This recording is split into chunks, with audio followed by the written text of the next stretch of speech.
Hi, Craig here from Craig's Car Care, bringing you another helpful tip, or at least I hope it's helpful. We'll get right to it. Honda Odyssey glove box, when the latch breaks or fails, here's a new one. This is the old one. You go to get your glove box and you pry this up and it moves, but it won't open no matter what you try. And short of just destroying everything, there is a trick to getting into these things. And I started just to swap everything over, and I thought, man, this would be a great one to share with everybody. So here we go. When this breaks, there is a little plastic piece here. You can see that little plastic piece that goes to this assembly that when you lift up here, it pushes down there, and there's your latch going up and down. That's where your glove box is locked in. This little plastic piece breaks off and doesn't operate. A couple of helpful tips here before you get in here trying to sneak in here. I'm going to show you the spot to go. Straight up and down is unlocked. You've got to be in the unlocked position or this won't work. It won't work either way. Sideways is locked. When you go sideways, you disengage this piece from here. So when you're in the locked position, your handle will go up and down, but you see it bypass that pin for your latch release mechanism or holding mechanism. So keep that in mind, that you have to be straight up and down on the key for this to work in any, with the new or the broken one. So this bar is what we're going to try and manipulate. When the handle is broken, this piece is broke off and it won't work, no matter how much you lift it up and down. I put the old one back in here. I've already taken the key latch out, and we'll discuss that real quick also. This is more about how to sneak in here. What you're shooting for is, it needs to be a skinny screwdriver, seal pick, something not much wider than that, or maybe a pocket screwdriver. I'm sure you could find something in your toolbox to make it work. What we're shooting for is just to the right. I think our video is backwards here, of course, because we're shooting backwards. But just to the right of your key plastic assembly here, you're going right over the top of the latch. That's where you're kind of looking for. Look in there with a flashlight, and what you're trying to do, this is the new one, so we want to be nice to it. So this is what we're talking about. You come over the top of this, you got this little window here. See that little window? You want to go in this little window, and you're going to want to get and catch that piece on the back, that little metal piece, that rod. I'm going to flip it around here and turn it up. Well, you can see me doing it from the top side. So you see me kind of prying down. I went through that little window. I captured this piece right here with the screwdriver. I'm off to the side here, but really what you're trying to do is just come in right behind here off camera and grab that, and then with a little prying motion you can pull it up and run that thing all the way down. And I don't want to get crazy with this. With the old one, if I break the old one, it doesn't matter, but we don't want to break the new one. But when you pry it up and you lift up, it takes quite a bit of force. When you do that, it's going to pull this piece here down and open your glove box up for you. Clear as mud. So it takes a little bit of practice. Don't get too frustrated. Try not to get too crazy, because when you pry up, you don't have a lot of room. When you get, we're right here again, right? So when you're in here, you can see the latch will go down. It'll bend down, and that latch will just pop free. It takes a few times, so you've got to use a little prying motion and some down motion. There's not a lot of room to work there. And then you swap that out.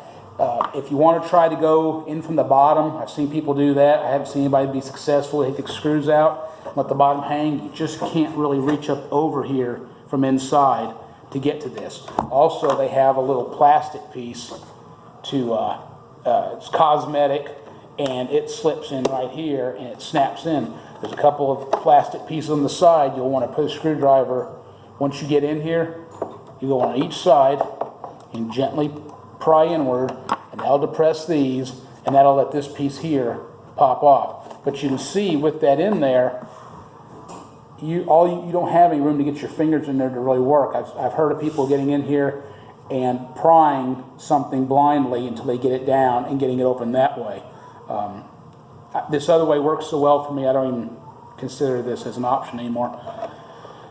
Once you get that off, you have these 2 screws in here. We're getting up to 5 minutes. I don't want to take your whole day. If you've already found what you want and you got the rest of it figured out, feel free to like our page, share, and even please subscribe. If you want to watch, I'll pop this old one here out and kind of show you how we put the new one in there also. I know your time is valuable. So this piece here, once you get it out, this little bitty lock assembly is still going to be sitting in here. That doesn't come with the new one. So once you get it out, I pop these little pieces here off and take that ring out. Again, you got a new one on your new one.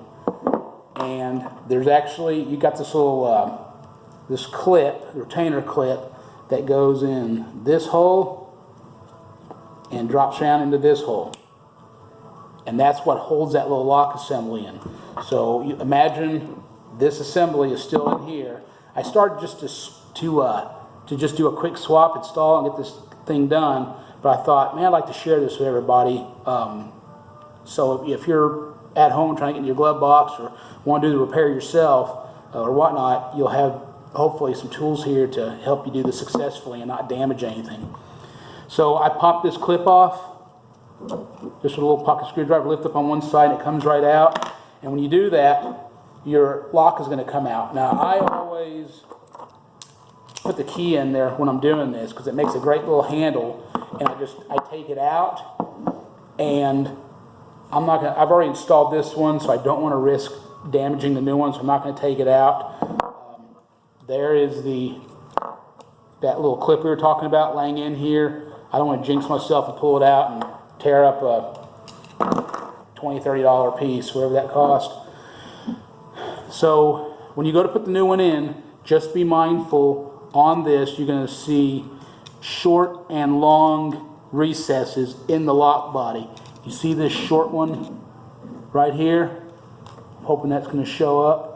And then here's that long one right here. Orient this one with your lines, and also pay attention to your groove in the back. They should be in the same direction. I don't remember which way it is. It's either straight up and down or sideways. You can just do that with a screwdriver and just get it in the right position.